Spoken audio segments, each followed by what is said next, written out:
Remplacez le sucre par le miel pendant une semaine. Arrêtez tout. Et si je vous disais que remplacer une seule habitude, celle de mettre du sucre dans vos boissons ou desserts, pouvait transformer votre énergie, votre digestion, votre peau et même votre poids? Oui, il suffit d'un simple changement, mais encore faut-il oser essayer. Aujourd'hui, je relève le défi. Ciao le sucre blanc et bienvenue au miel pendant une semaine. Quels effets, quelles surprises et est-ce que ça vaut vraiment le coup? Accrochez-vous, la différence pourrait bien vous étonner. Allez, préparez-vous un café, avec du miel bien sûr, et installez-vous confortablement. On va plonger ensemble dans cette expérience sucrée mais plus sain.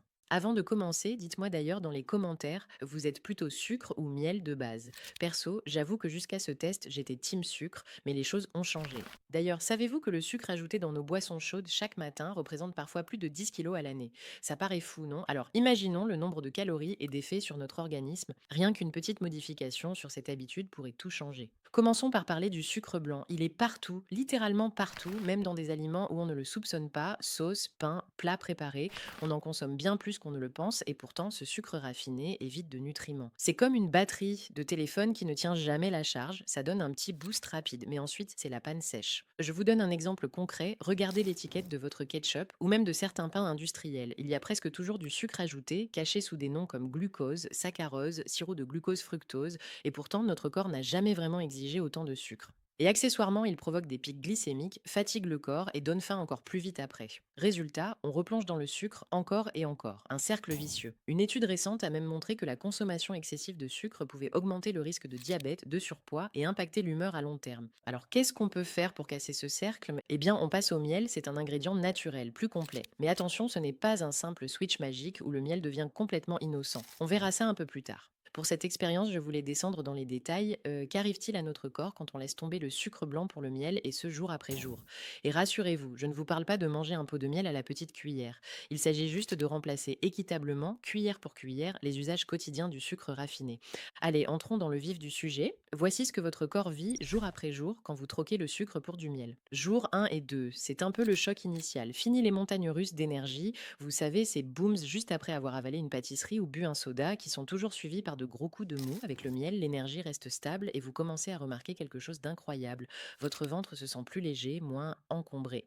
Peut-être remarquez-vous aussi que vous avez moins ce coup de barre vers 11 heures ou que votre digestion après le goûter est plus facile. Des personnes m'ont même dit que dès le deuxième jour, elles se sentaient moins gonflées et surtout leur café du matin leur semblait moins agressif pour l'estomac grâce au miel. Jour 3 et 4. Là, les envies de sucre commencent à s'estomper. Pourquoi? Le miel est riche en goût et en micronutriments, ce qui envoie un véritable message à votre cerveau. Ok, t'es satisfait, t'en as eu assez. Plus besoin de grignoter tout un paquet de biscuits après le déjeuner. Et devinez quoi? Votre digestion s'améliore encore. Ah, et l'humeur aussi. Certaines personnes témoignent d'une plus grande stabilité émotionnelle, moins d'irritabilité. Le soir, au lieu de craquer pour des friandises, l'envie s'efface petit à petit. J'ai même reçu un message d'une abonnée qui m'a dit qu'elle n'avait pas ressenti de craquage devant la série du soir pendant 2 soirs d'affilée, une première. Jours 5 et 6. À ce stade, des choses plus visibles commencent à changer. Votre peau devient plus claire, votre ventre, vous savez, celui qui vous fait parfois sentir gonflé comme un ballon. Eh bien, il est plus tranquille. Et ces fringales du soir devant Netflix, bim, elles s'espacent, voire disparaissent totalement. Tapez Team Peau plus nette dans les commentaires si vous avez aussi observé ça. Généralement, ça devient flagrant au bout du cinquième jour. Et en parlant métabolisme, tout devient plus régulier. Les ballonnements diminuent, le transit s'allège et j'ai observé, preuve à l'appui sur la balance, que je perdais environ 700 grammes en une semaine juste en changeant ma source de sucre. Incroyable. Jour 7, finalement, le sucre blanc, si vous y goûtez, vous semble écœurant, presque trop sucré. Vos papilles gustatives se recalibrent, c'est fou. Vous vous levez avec plus de légèreté, vous dormez mieux et parfois une cerise sur le gâteau. On peut même perdre quelques centaines de grammes sans forcément changer ses portions alimentaires. Dingue, non? Franchement, même mon sommeil était meilleur, moins de réveils nocturnes, endormissement plus rapide. Et côté énergie, je me suis senti plus constant toute la semaine, sans coup mou l'après-midi. Ça donne envie de continuer, non? Vous vous demandez sûrement. Mais pourquoi un effet aussi radical? C'est simple, le sucre blanc, ce truc hyper transformé, surcharge notre pancréas et contribue aux inflammations dans le corps. Alors que le miel, lui, est bourré d'antioxydants, d'enzymes et même de prébiotiques. C'est quoi un prébiotique? En gros, c'est le petit déjeuner préféré de vos bonnes bactéries intestinales. Plus elles sont nourries, plus vous digérez bien, plus votre mood est au top et mieux votre corps gère son énergie. Une vraie chaîne de bonheur interne. Petit rappel, le miel contient aussi du magnésium, du fer, des vitamines comme B2, B3, B5 et B6 et même un peu de potassium. C'est donc beaucoup plus qu'un simple sucre, c'est un cocktail de nutriments naturels. Le miel a aussi un indice glycémique plus bas que le sucre raffiné, ce qui évite les montagnes russes d'énergie et diminue la sensation de fatigue. Mais attention, pas toutes les sortes de miel ne se valent. Vous voulez viser un miel brut, non filtré, idéalement bio et local, sinon tous ces bienfaits Eh bien, pouf, il disparaît, c'est parce que le miel chauffé industriellement perd tout ça. Une petite astuce pour faire la différence. Regardez l'aspect du miel. Un miel trop liquide et clair a souvent été chauffé. Un miel épais, parfois légèrement cristallisé, est souvent plus naturel. N'hésitez pas à poser la question à votre apiculteur local ou en magasin bio. Dernier point. Inutile de doubler les portions parce que c'est du miel, donc c'est sain. On reste raisonnable. Une cuillère à café à la place d'une cuillère à sucre, et ça suffit.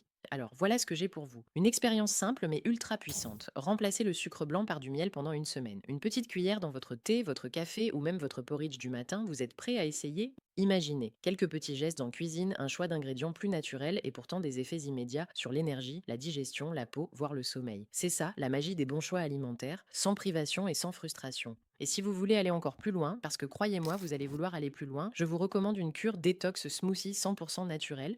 Pas de privation, pas de compléments, juste des ingrédients simples pour offrir à votre corps une véritable pause. Et pour ceux qui ne connaissent pas, la cure smoothie, c'est 12 jours pendant lesquels on met l'accent sur les fruits, les légumes, les fibres, et on laisse le système digestif se reposer des excès. J'ai testé, c'était dingue, et pour ceux qui douteraient, pas besoin d'être un pro de la cuisine pour y arriver, ni de matériel coûteux, je vous explique tout dans la vidéo dédiée. Je vous mets le lien dans la description et surtout, dites-moi en commentaire, est-ce que vous êtes game de remplacer tout votre sucre pendant 7 jours? Je veux savoir qui est prêt à relever le défi avec moi. Donnez un petit like à cette vidéo si elle vous a plu, abonnez-vous pour plus d'astuces bien-être et on se retrouve très vite pour un nouveau défi santé.